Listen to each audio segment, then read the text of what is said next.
What's the problem?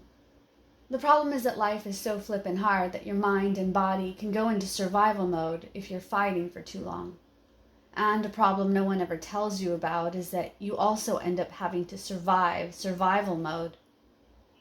When you're going one day to the next trying to figure out how to meet your basic needs, having enough food, clean water, safe shelter, some semblance of love, while trying to figure out how to make your income cover your expenses, while trying to figure out how to keep your family from destroying each other, and ignoring unnecessary criticisms and unfair judgments, and this over here and that over there, add a little unresolved trauma, and you're likely to get one of three outcomes: an explosion of a significant magnitude of everything around you, an implosion within yourself, or worse yet, both.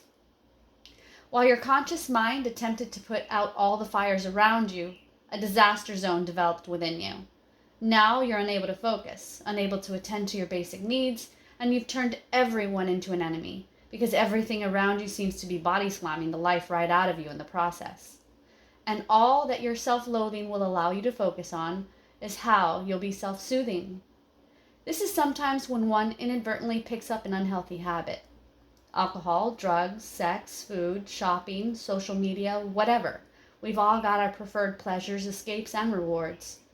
So we get hooked on whatever dopamine fix we prefer, and we condone it all because of the mounting responsibilities, persistent obligations, and overwhelming disapproval from others that just won't stop.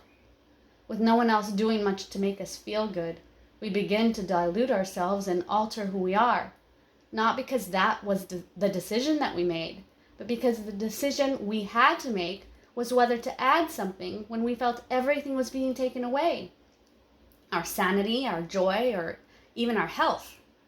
Desperation makes for lousy choice selections. So, some of us, despite how much we do care about what truly matters, just end up saying fuck it. And inevitably, we get buried in the hole we've been in as we fight, kicking and pushing in every direction but the one that gets us out. So, what do warriors do differently? When you feel like you're living in a never-ending battlefield, life's struggles quickly become hurdles you find yourself having to overcome daily. So how are you supposed to get to happiness or even contentment? As a fighter, I fought many people along the course of a journey, sometimes creating unnecessary situations because of how I struggled trying to stay true to myself. But no matter the cause, with as many battles as I have fought, there was no greater, more deceptive of an opponent than when I looked into the mirror.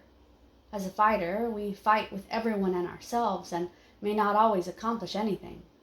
As a warrior, I know that because life can be a boiling pot, I have to let the steam out to prevent any accidental mishaps.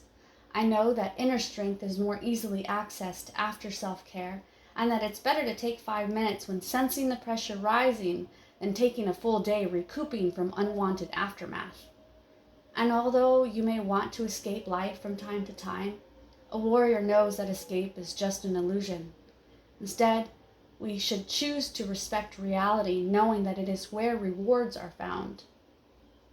We can be fighters that fight for the sake of a fight, or we can be warriors and realize that our greatest opponent is ourselves.